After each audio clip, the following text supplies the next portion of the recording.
nice to see you.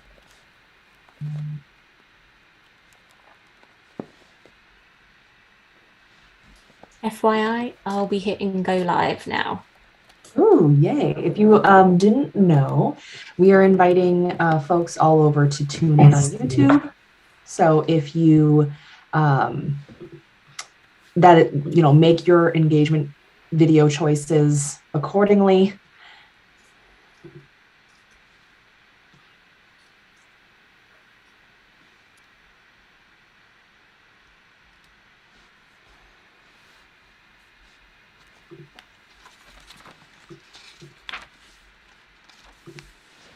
Okay. How is everyone? If you don't mind adding a little greeting in the chat to let us know where you're tuning in from. I am in sunny Minnesota, where we finally get a reprieve from 100-degree heat, which is very exciting. Ooh, Seattle, Canada, Virginia, Texas, India, Berlin, Spain, Germany. Amazing. I'm so glad that you could join us today. And we've got people tuning in from YouTube as well. That's awesome. I'll take a moment, and as people roll in, I will introduce myself. My name is Jessica, and I am the coordinator for community and content for Bullet Journal.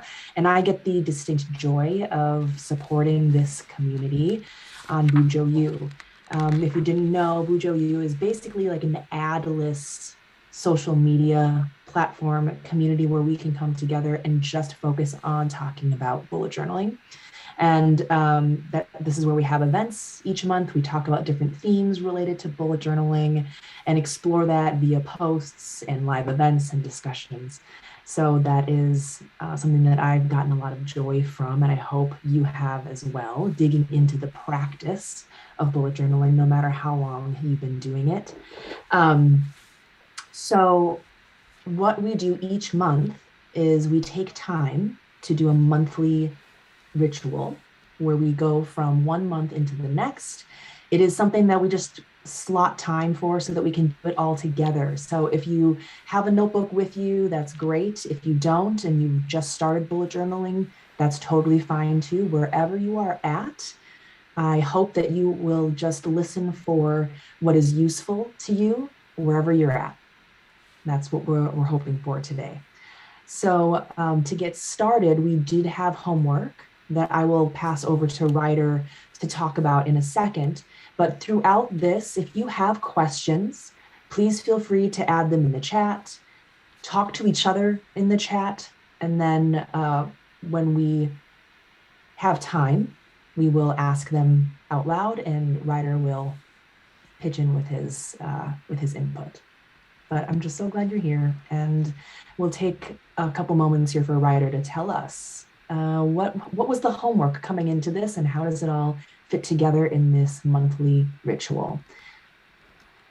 Yes, first of all, welcome everyone. Thank you for taking the time, doing something a little bit new here. So welcome YouTube as well. Because we have a larger audience today, I want to back up and explain some of the basic stuff around our monthly ritual as well to make it as inclusive as possible. So we're here to do the monthly ritual. What's the monthly ritual? Well, I think one of the things that happens to a lot of us is that life gets very fast, very often, and all of a sudden we find ourselves with all these responsibilities and feel overwhelmed and everything. The monthly ritual is there to pause and stop and take a real look at our lives through the lens of our notebook. So today I'm going to be walking through that process, how I found a way to do that regularly. I want to share that. So I'm going to explain how we're going to do this step by step, but I'm actually going to be doing it alongside with you. The monthly ritual is here to keep us all accountable, myself included. So we're all going to be going through this together. I want to set the expectation that there will be quiet time here as I actually do the same thing that I'm directing you to do as well. So we'll be doing it together. And as Jess said, if you have any questions, please leave them in the chat below. Okay, so the monthly ritual basically consists of looking at all of the different collections that we have. So the first thing that we're going to do before we move forward is that we're going to move backward. So the first thing that I like to do during my monthly ritual is to make sure that my last month's monthly log is complete. And by that, I mean I want to make sure that I fill out my monthly timeline first. So for those of you who are not familiar, the monthly log consists of two separate templates. On the left-hand side, classically, it has a timeline, which some people use as a calendar, and on the right-hand side, it has the monthly task list. So in this case, what we want to do first is make sure that our monthly log's timeline is as complete as we can make it. And there's a really specific reason for that. Once we're done completing our timeline, we are going to then take time, or we would, and this is where the homework comes in, to journal about the previous month. So what I would like to invite you to do now is to turn back to your last month's monthly log and make sure that your timeline is as up to date as possible. And you can do this using your Google Calendar as well as your daily logs, your weekly logs. It's there to help you have a very accurate timeline of what actually did happen. And that's something that I want to slow down on. Oftentimes, what we think will happen is very different from what actually does happen. The timeline is there to help us have a really accurate record of what actually did happen. And as nice as it is to keep it current in real time, oftentimes by the end of the month, we've skipped some days. So we're taking the time to stop and actually think about what happened, what actually did happen. And the timeline is filled up with what is most noteworthy for that day. Good or bad, what is something important that you need to remember about that day? This is the day where you started your job, ended the job, started a relationship, ended a relationship, started the diet, and so on. You know, a day that you felt really good or a day you felt really dark, something that you don't want to forget. And there's such limited room there, and that's kind of part of it, right? There's such limited room in this space that you can only put one or two things. So we're going to focus on that. Okay. So now I'm going to take the time to fill up that timeline.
So sometimes people might think that nothing happened during the day or you had a slow week. And part of this process is really taking the time to consider, even on those days, what was most noteworthy to you.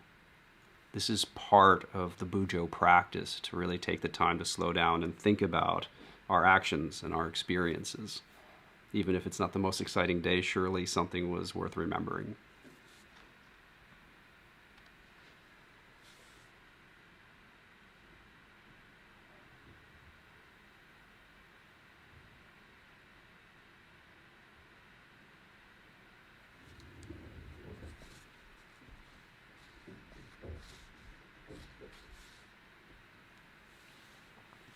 I'm going to take a few more minutes here before I move on.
Okay.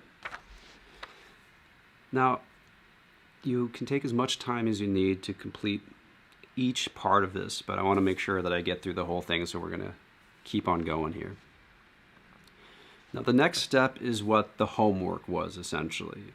Once we've updated our monthly log and our timeline, part of the reason why we do this is to help us jog our memory.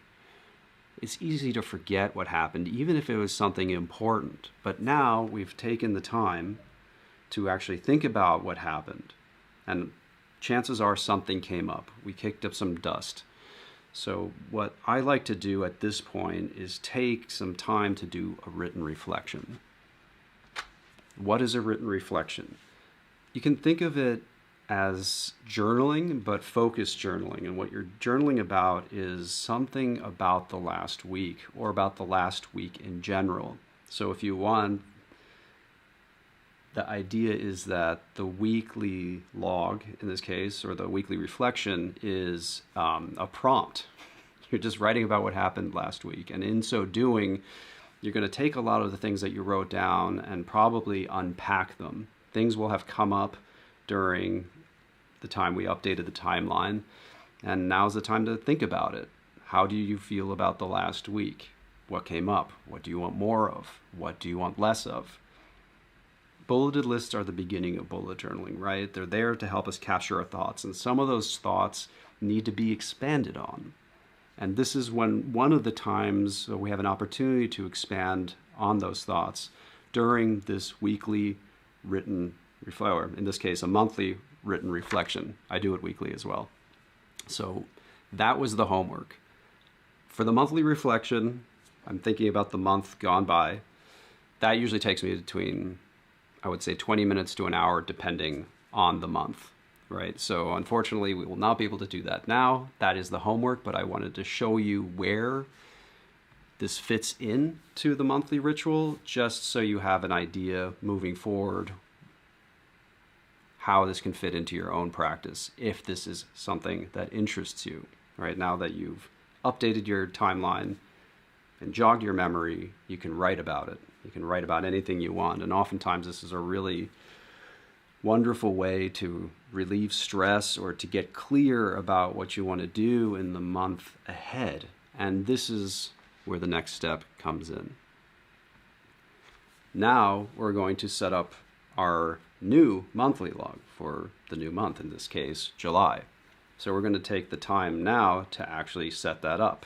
For those of you new to bullet journaling, the left page, again, is a timeline. We're going to set this up, but we're going to leave it blank, right? We'll put the dates in, but no events, because we're not pre-planning here. And then on the right-hand side will be the task page. And I'll get into that in a little bit, but right now I'm just going to set up my monthly log.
Okay, so I just set up my new monthly log. So you can see this here. In this case, I use the stickers for the addition to that are included in our notebook to make this faster. As you can see, my monthly log took me, 2-3 minutes to set up. Now it's ready to go, it's ready to populate. So here's the timeline. And then here are my task lists. I divide them by personal and professional tasks, which is what we're going to do next. We're going to fill these out. Okay, so what do we do with this monthly log? The next step here is that we're going to be going backwards throughout the entire previous month at looking for open tasks. For each one of those open tasks, we're going to ask ourselves we're going to ask us 3 questions in this order. Is it vital? You can think of vital things as responsibilities that you would get in trouble for if you didn't do them. So pay the rent, mortgage, student loans, that kind of stuff. If something is vital, then it gets migrated into your new monthly task list. If it is not vital, you go down to the next question, which is, does it matter? Does it matter to you or to someone that you love? This is a little bit of a trickier question because sometimes it's hard for us to discern whether or not something matters to us, right? But it's a really important question to keep asking ourselves. It's often easier to know whether something matters to someone that we love, so we keep doing this thing for them. But even then, it's worth slowing down and considering. For other people, we might be doing something for somebody else which they didn't ask us to do, or they don't even appreciate because they don't know that we're doing it. So maybe communicating with them, taking this moment, be like, oh, maybe I should ask them whether or not I should be doing this. That's important, right? Once a month, we're slowing down. And then when it comes to us, do you really still want to take those trumpet lessons? Go on this dinner? Oftentimes, we burden ourselves with things that mattered to us at one point, but no longer do.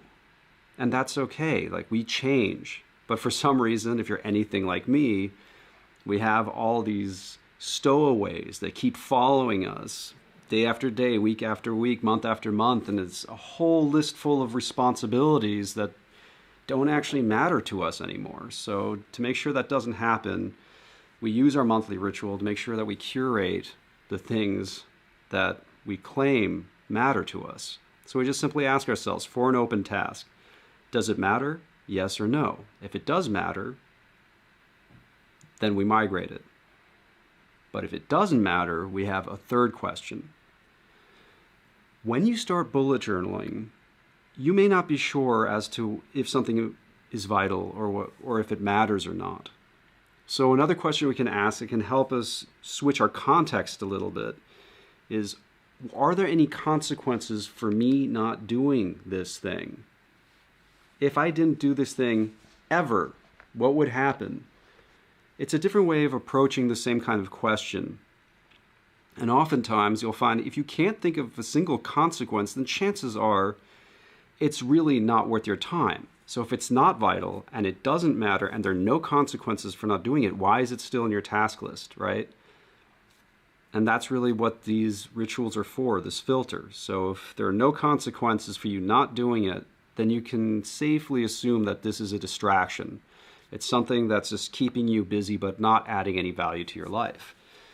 If you can think of consequences, then chances are you figured out why it matters or why it's vital.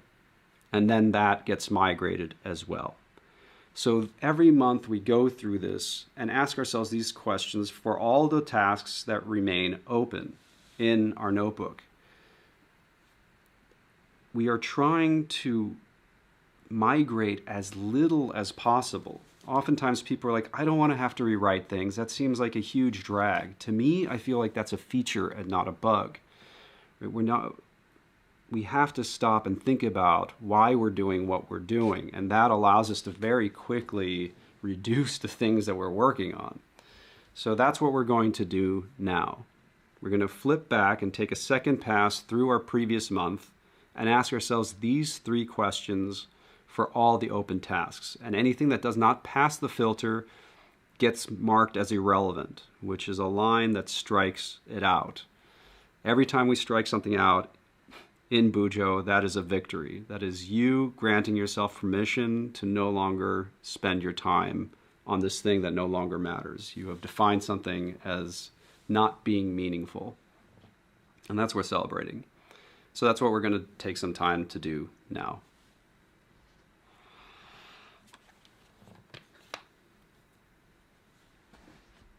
For those of you who are asking, where do I begin with this process? The way I like to do it is kind of backwards here. So we just did a written reflection, technically, if you did your homework, and that will have the most urgent content, right? Chances are that it's top of mind, so that's what's most pressing. So I start populating my monthly log from my written reflection, right? Things will have come up in my written reflection, like what can I act on? So I will quickly create action points and migrate them into my monthly logs task list.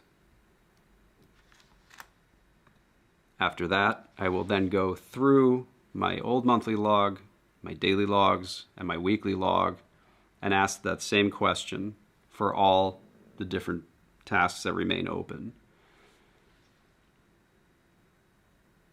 And then finally, this is a question I get often, is like, how does the future log fit into all of this stuff? So the future log stores all the things that don't fit within the current month. And oftentimes the future log can be forgotten, but this is where the future log comes back into play.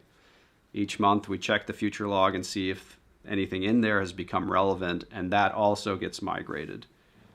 Again, even with the future log, you're asking yourself whether or not these things are responsibilities you still want to allow into your life or not.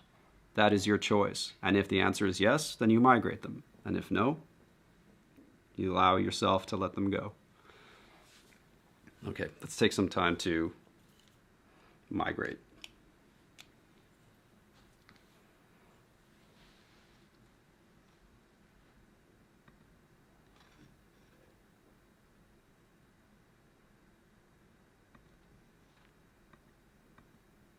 Ryder, could I add something really quick to that?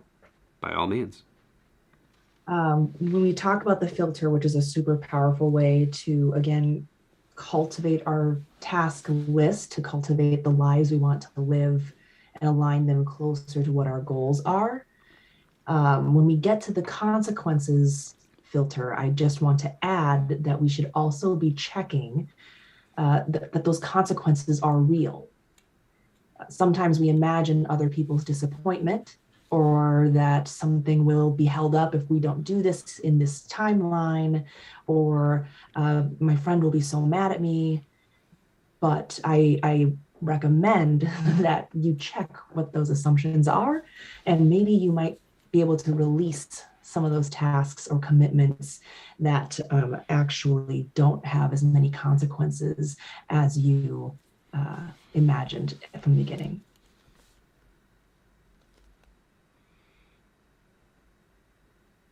Thank you for that. Absolutely.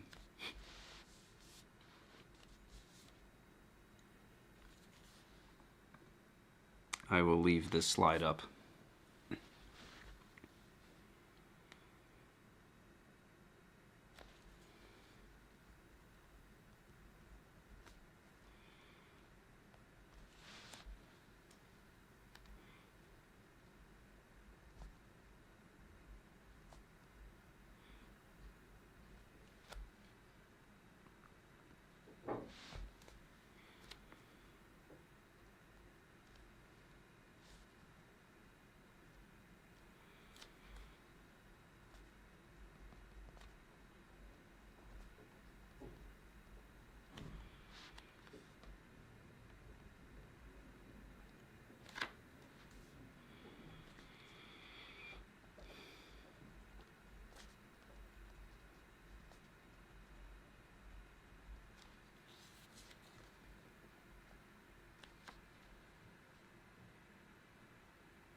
getting some questions in about the ritual graphics, so I'm going to quickly explain what's going on here. The M stands for the monthly log. The day, or D, M stands for monthly log, D stands for daily log, week, or W stands for weekly log. So this is kind of to visualize a month inside the bullet journal method.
This is also a really great time for you to break down larger projects or things that you've kind of been kicking forward into much smaller actionable tasks. So if something continues to keep showing up on your to-do list over and over and over again, or remaining undone, I should say, this is a wonderful opportunity for you to think about how can I make this more manageable, simply by breaking it down into smaller tasks. Part of the opportunity of rewriting something is that not only are we recommitting to our responsibilities, but also we have a chance to redesign them.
Okay, we're going to take a few more minutes here.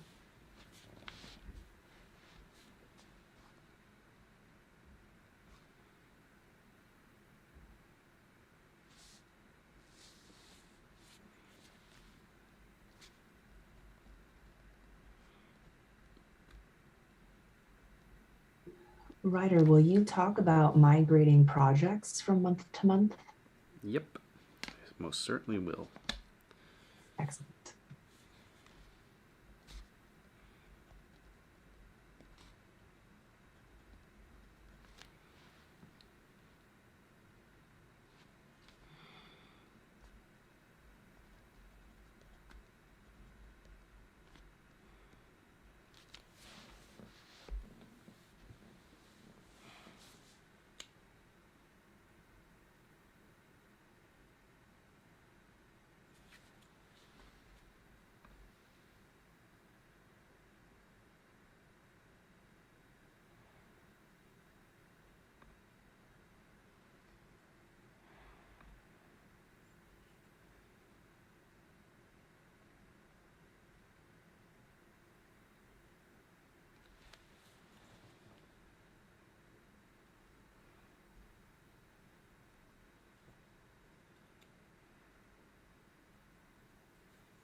Okay, so we're not entirely done yet with this.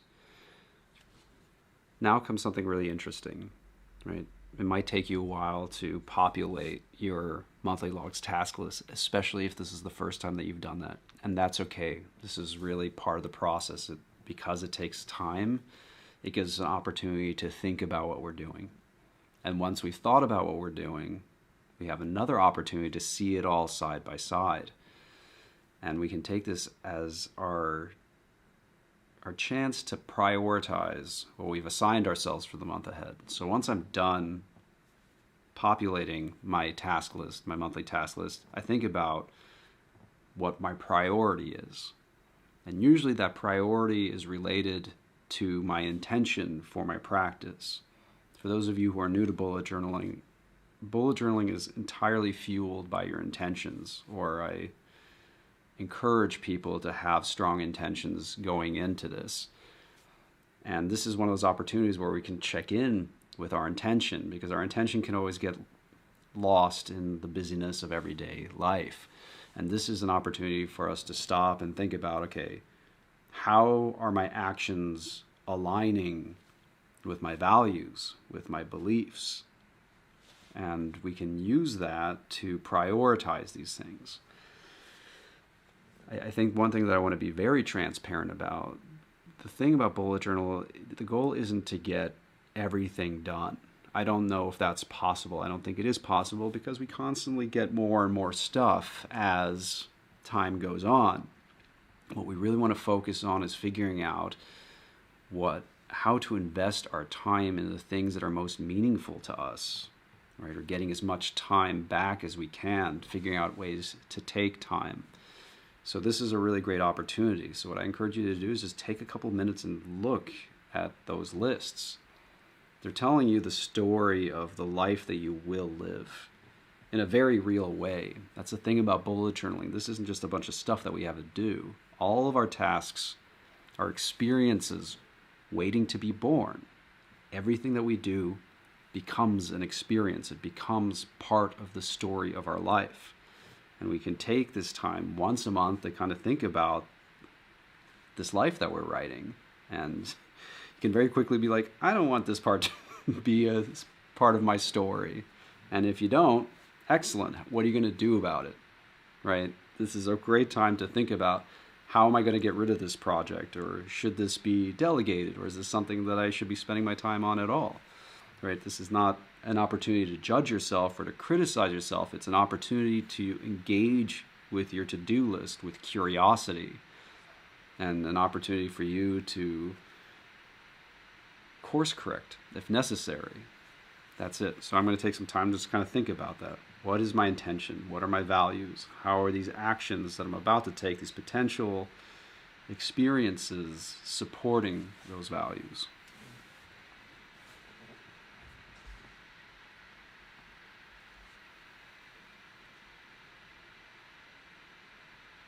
And again, if they're not, what can I do about that?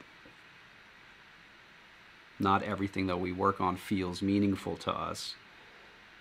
So this is a great opportunity for you to figure out a way to change course or take action and take responsibility.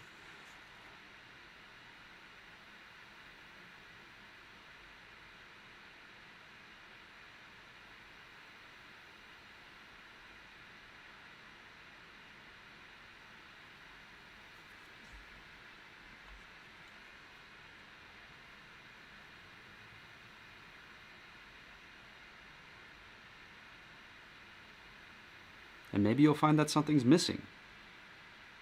Right? Like, wait, none of this is fun. That's important. What do you want to do this month that you're excited about that has absolutely no productive value whatsoever? If that's missing, that's a sign too. This is the script that you're going to be playing out over the course of this month, more or less.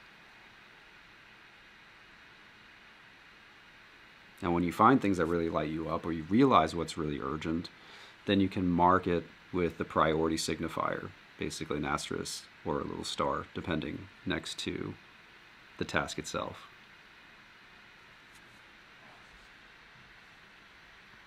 Okay, to get to your question, Jessica. So the next thing you may notice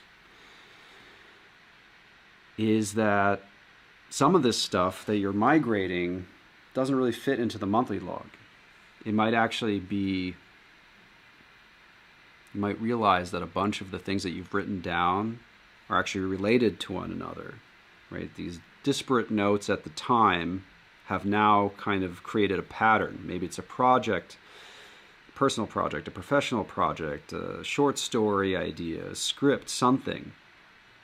Where does that stuff go? Well, during the monthly ritual, what we can do is we take this opportunity to do some housekeeping inside of our notebook. So in this case, what we can do is we can create custom collections that help us organize related content. This can be tasks as well as notes, right? So if you've been writing down a bunch of notes about this story idea, or in my case, a blog post, I'm like, oh, wait, now that I've been doing this migration, I can actually see the relationship between these ideas, and now I'm going to create a custom collection that's going to become the brainstorming workshop for an article that I might be writing. I use collections for anything, whether it be activity trackers, projects, anything that has multiple steps and is complicated, has complications, if you will. That's something that I create a custom collection for.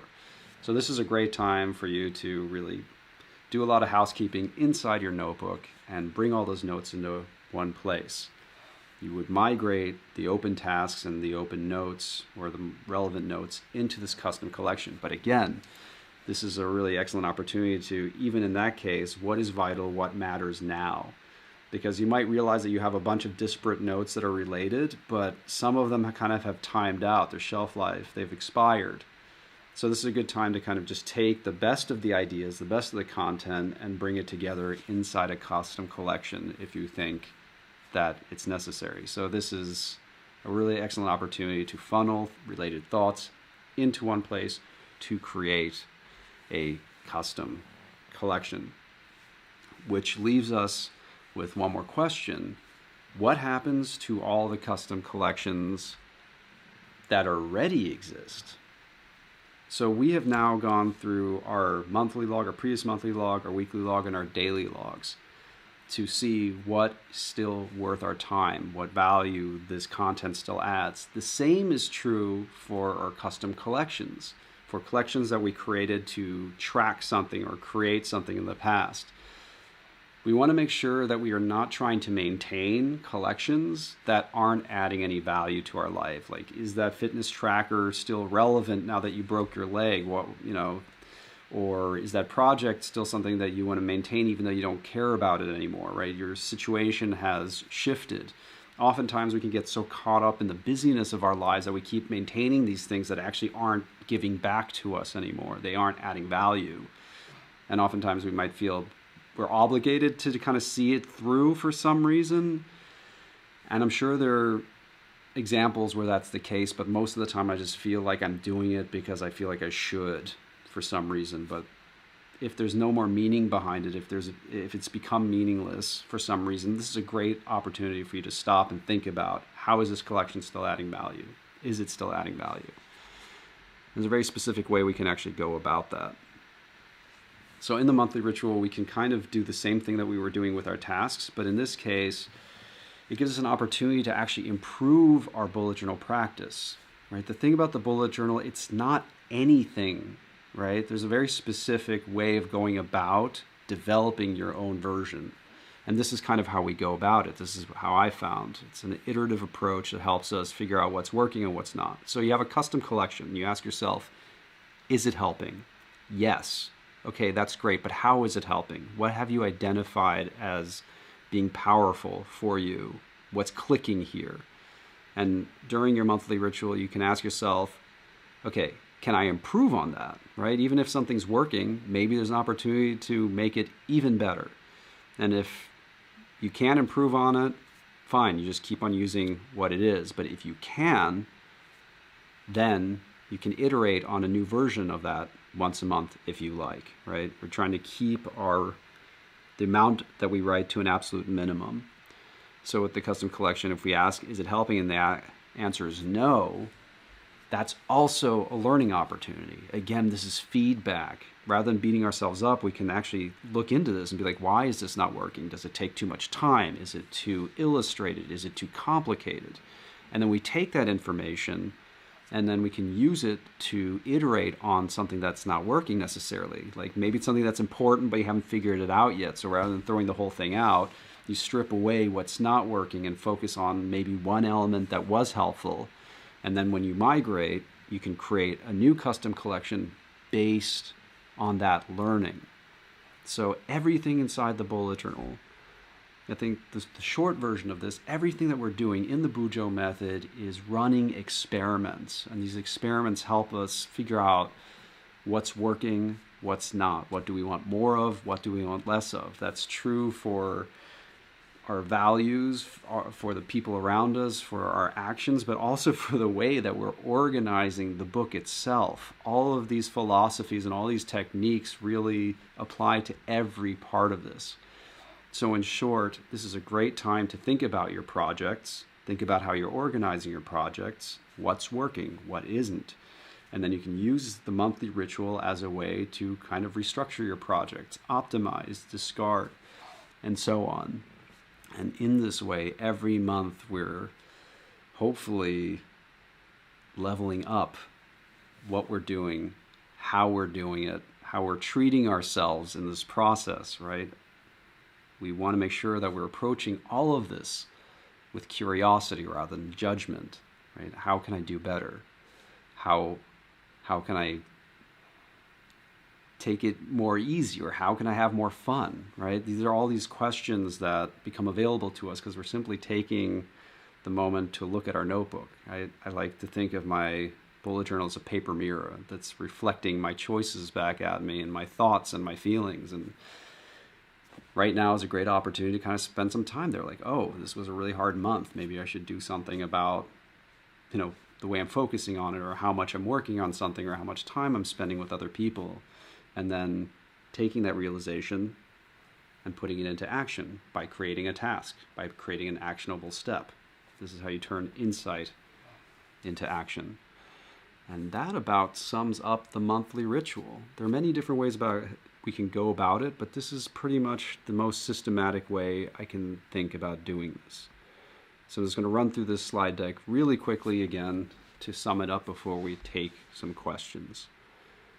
So the first thing we do is go backwards before we go forward. We update our timeline in order to jog our memory. Then we take that information and we write about what happened in the month gone by. Whatever it is that you want to write about, it's up to you, but you're kind of limiting it to a very specific span of time. Then you prepare for the next month. And you do that by filtering out all the things that are potentially going to be a demand on your attention. You start with the most urgent, which is the stuff that you reflected on most likely. Not always, but I found it to be true. Then you go through your monthly log, your daily logs, your weekly logs, see what tasks are still there, cross out the ones that no longer serve you, and focus on the ones that do. A wonderful time to recommit to your responsibilities. This is also a time to activate your future log, to think about the things that you had assigned to yourself way ahead of time and see whether or not you want that to become part of your life. For the things that don't fit into the monthly log, this is a great time to create a custom collection. A custom collection is simply a container for related data. This can be ideas, it can be tasks, notes, events, drawings, poems, whatever you want. You find patterns, you can organize them by grouping them together into custom collections. This is also a time for us to think about and optimize the tools that we're using to organize ourselves and to live a more intentional life. Right? That's a big part, to think about how we're doing, what we're doing, and to make sure that what we're doing is meaningful and adds value. I think that's a good place to start taking questions.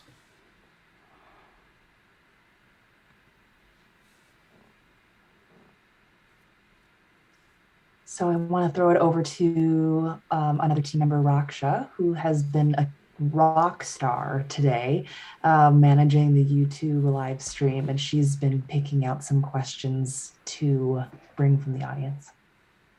Thanks, Jess. Hi, everyone. I'm Raksha, a new member of the Bullet Journal team, so it's nice to see you all.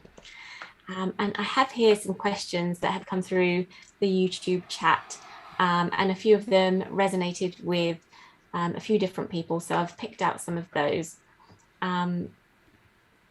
The first one is, and we have touched on this in the session, but I would love to know more about the weekly log. How is it different from the daily log? And how do you use it differently? Sure.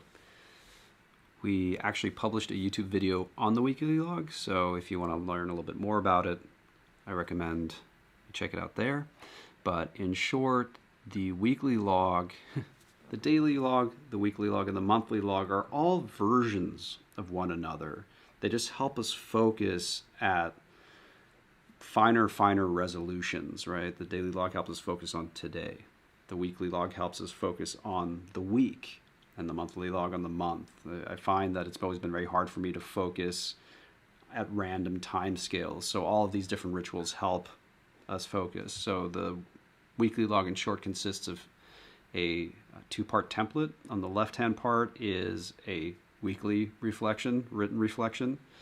And on the right-hand side is a weekly task list. So kind of like the monthly log, but in this case, much shorter journal entry because it just focuses on a week. And usually I pick, like, how did this week go for me? Or if there's something in the week that I wanted to think about, I usually use one page. I have very dense handwriting, so that's all I really need.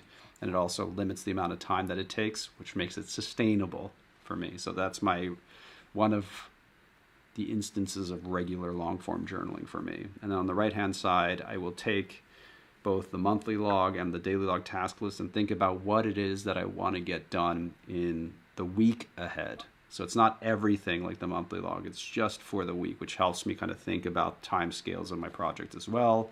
It gives me an opportunity to break them apart. So weekly written reflection, weekly task list. Thank you for your question. Thank you. And another question from Ham Crafter is, if I don't keep up with my daily journaling, does there come a point when too much time has elapsed that I couldn't backtrack effectively? I know the feeling, but the answer is no. That's the beautiful thing about the Bujo practice, and this is something that was so important to me as I was creating this and formalizing it. I grew up with terrible learning disabilities, and I regularity and consistency was just very difficult for me. So I didn't want to create something that would make me feel ashamed of myself all the time, which was the problem with a lot of the standard systems that I was using, right? There were always these gaps, and when I hadn't been using it, that were the evidence of me being lazy, or so I thought. The whole point with the bullet journal is that it will always be ready for you whenever you're ready for it, right? There's no judgment there. It's just showing up when you can show up. And when you start realizing that that's possible and that it's allowed, it becomes so much more powerful. I definitely think that any effort you want to put into this is the thing that needs to be focused on, not all the time that has elapsed in my own life and in my own journey in this space. The idea of having to catch up has been such an obstacle for helping me make progress. I'm like, oh, I haven't done it for 3 days. Now I'm going to have to like spend hours catching up and making sure all the details are there. And that's just not true. That's not true. You can write down whatever you want, whenever you want. And I think it's not about the times you don't show up. It's about the times that you do show up. And just knowing that you can show up any way you are is what makes this so beautiful. It'll wait for you.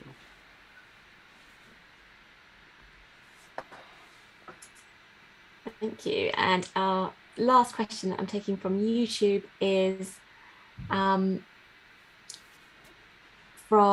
Rob Regist. And a few people said they had a similar issue. The professional side of my task list is massive, even after attempting to get it down to vital only, spinning a lot of plates. What would you recommend? Would you recommend project collections for managing this? Yes, I definitely suggest having dedicated collections for projects. Otherwise, things can get way too complicated. I come from the agency space, and I needed to create collections even for specific parts of a project, which is something you can use dedicated indexes for. And quickly, a dedicated index is an index that's dedicated to different collections related to the same project. So with, let's say, website relaunch, you have a collection for web design, for copywriting, for developers, for A/B testing, like all these things. So all those are smaller sub-projects that have many moving parts, and all that can be collected in a dedicated collection. But yeah, use collections for projects just to keep you sane. Trying to mix them up in your daily logs can get overwhelming really quickly. And we have an article about dedicated collections as well, and indexes. Thank you for your question. Thank you. And there's been lots of positive comments. Everyone on YouTube has found this very, very helpful. So thank you, Ryder, and for the people on Zoom as well. Thank you, Rasha. JC, do we have any questions from our Buja U members? I think we have time for one or two. What's cool is that people are answering each other's questions in the chat. So things are getting answered. We just want to clarify that you don't have to migrate every custom collection every month. Yes? Oh yeah, please don't do that. Please don't do that. I mean, my rule of thumb is that I don't like rewriting things. I'll be the first to admit that. So I only rewrite what needs to be rewritten. No, you don't want to rewrite custom collections. I guess to clarify, if a collection is not working, you can migrate it with the lessons that you've learned from what hasn't worked to start over again, or I would prefer just leave it behind if it's not doing anything. And when a collection that does work becomes full and you create a new instance of that collection later on, that's when you can iterate on it, to be clear. I hope that's helpful. Yes, and even though this event was focused on a monthly ritual going from month to month, doing it at at any part of your year, I know some people do this quarterly and they'll review the past 3 or 4 months, or because we're in the middle of a year, you can just zoom this out, right? So flipping back to the past 6 months and noticing what it is that you did or didn't do and why that was, and using the same questions, the filter, the process, the reflections to inform how you want the script of the second half of this year to go. So taking some time to step out and zooming out from the busyness of your life and figuring out if the ship is going where you want it to go. This is the second time that we've done this event live for folks all over public, and we invite you to join us on Bujo U. It's a community where we're focused just on talking about bullet journaling, and we get to hang out with amazing people all over the world, and we talk about different topics. Next month, we're actually talking about collections. So if you want to join us for that, feel free. We also are having book club. We are talking about the bullet journal method, and we're reading sections throughout the summer. July, we're talking about the system section, so you can join us to talk more about the book, which is on sale on Amazon if you want your own copy of that on your e-reader. But learn more about all of these things. A lot of these images that you saw were from the course, and that is available on Bujo U as well. We are coming up on Bullet Journal Day in August, and we partner up with all of you to provide scholarships for that course. So for every 5 seats that get sold, 1 gets given to a community member. And so if you haven't done that, that's also a place where you can get involved. There's so many places to plug in. And if you're learning about all of these things, you can definitely get a lot of information on the Bullet Journal YouTube channel. Have I missed anything? I hope not, but we have a lot of fun stuff coming. Thank you so much for that, Jessica. Yeah, Bullet Journal Day is going to be fun. We got some stuff in store, so stay tuned for that. So much fun is coming. Join us next time. We are so grateful for all of you. This method is beautiful because of all the contributions that you make. And we will see you hopefully soon. Thank you for being here. Thank you for taking the time.